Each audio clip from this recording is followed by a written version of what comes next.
بسم الله الرحمن الرحيم. أعزائي تلاميذ السنة الثانية علوم رياضية، أهلا بكم في قناتكم فانكر لي مات. أتمنى أن تقضوا معي سنة حافلة بالاجتهاد. اشتركوا في قناتكم فانكر لي مات وفعلوا الجرس ليصلكم كل جديد.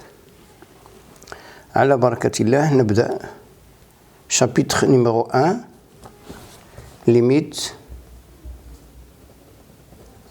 et continuité.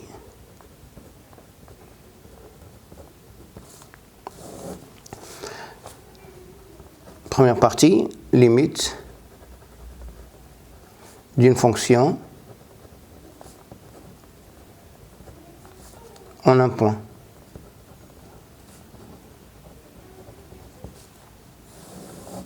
Alors soit f une fonction numérique et x0 un réel. Alors on dit que limite de f de x lorsque x tend vers x0 c'est L, cela signifie que quel que soit epsilon positif, il existe un alpha supérieur à 0, tel que quel que soit x appartient au domaine de définition, la valeur absolue de x moins x0 est comprise strictement entre 0 et alpha, implique que la valeur absolue de f de x moins L est inférieure à epsilon. Et si cette limite L existe, alors elle est unique. Soit maintenant f et g, deux fonctions numériques, et x0 un réel. Alors si limite de f de x lorsque x tend vers x0 est égal à L et limite lorsque x tend vers x0 de g de x est égal à L', alors la fonction f plus g admet une limite en x0 et sa limite c'est L plus L'. Et la fonction f fois g admet une limite en x0 et sa limite c'est L fois L'. Et si L' est différent de 0, la fonction 1 sur g admet une limite en x0 et sa limite c'est 1 sur L'. Et la fonction f sur g admet une limite en x0 et sa limite c'est L sur L'. Je passe maintenant à faire un exercice d'application. C'est l'exercice d'application dans la page 19, El-Moufid.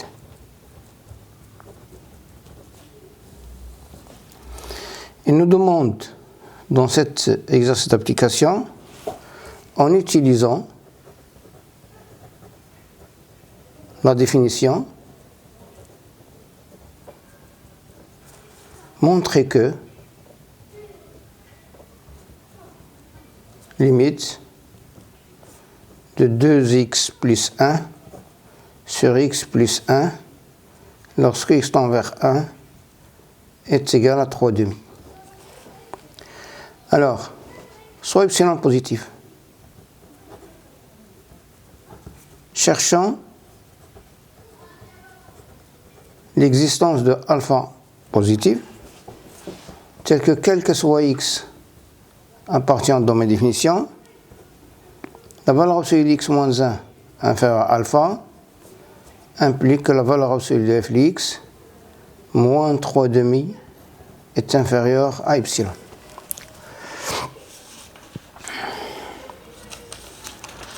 Alors, f de x f, la valeur absolue de f de x moins 3 demi égale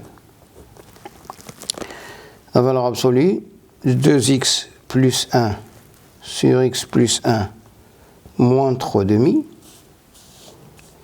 qui est égal à la valeur absolue de 4x moins 3x c'est x et moins 2 plus 3 plus 2 moins 3 c'est moins 1, le tout sur 2 facteur de x plus 1 qui est égal à 1 sur 2 fois la valeur absolue de x plus 1 fois la valeur absolue de x moins 1. On va essayer de majorer cette partie-là. Pour cela, on va choisir, choisissant un voisinage de x0 de 1, un intervalle, un voisinage inclus dans le domaine de définition de f. Choisissons un intervalle, par exemple, un intervalle de centre 1 et de rayon 1. C'est x appartient à 0, 2. Cela signifie que la valeur absolue de x moins 1 est inférieure à 1. Alors, pour x moins 1 est inférieur à 1, la valeur absolue de x moins 1 est inférieure à 1. Cela signifie que x est compris entre x moins 1 est compris entre moins 1 et 1. Signifie que x est compris entre 0 et 2. Signifie que x plus 1 est compris entre 1 et 3. Ce qui implique que 1 sur x plus 1 est inférieur à 1. Entre 0, puisque c'est un réel, x plus 1 est positif. Ce qui implique que 1 sur la valeur absolue de x plus 1 est inférieur à 1. Ce qui implique que 1 sur 2 fois la valeur absolue de x plus 1 est inférieur à 1 demi. Ce qui implique que 1 sur 2 fois la valeur absolue de x plus 1 fois la valeur absolue de x moins 1 est inférieur à 1 demi fois la valeur absolue de x moins 1. Pour que ça c'est déjà, on a déjà trouvé que c'est f de x moins 3 demi. Donc ça implique que la valeur absolue de f de x moins 3 demi est inférieure à 1 demi x moins 1 qui doit être inférieur à epsilon, ce qui implique que x moins 1, que la valeur absolue de x moins 1 est inférieure à 2 epsilon. Voilà, on a ici la valeur absolue de x moins 1 est inférieure à 2 epsilon, et on a aussi la valeur absolue de x moins 1 est inférieure à 1. Donc, pour que cette implication se réalise, il suffit de choisir alpha est égal l'inf entre 1 et 2 epsilon. Et voilà la démonstration. Merci pour aujourd'hui.